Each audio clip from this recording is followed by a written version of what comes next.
Este es el mío. Entonces, van a agarrar un limoncito así y van a empezar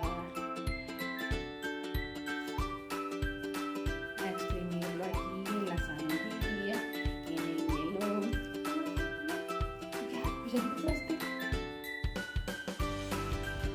Chamoy.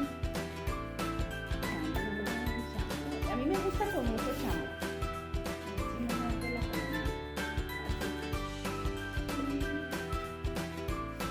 Así, mucho chamoy. ¿Sí alcanzan a ver? Así no retirado para comer. Bastante, porque si vas a comer algo así con chile, o sea, échale bastante, o sea, ya, de todas maneras te va a doler la panza.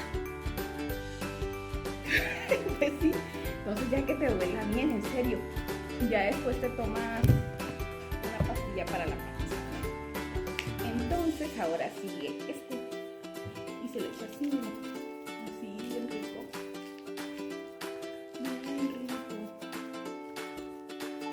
Y yo me hice, pero ya me lo empecé a comer. ¿Ya vieron? A ver.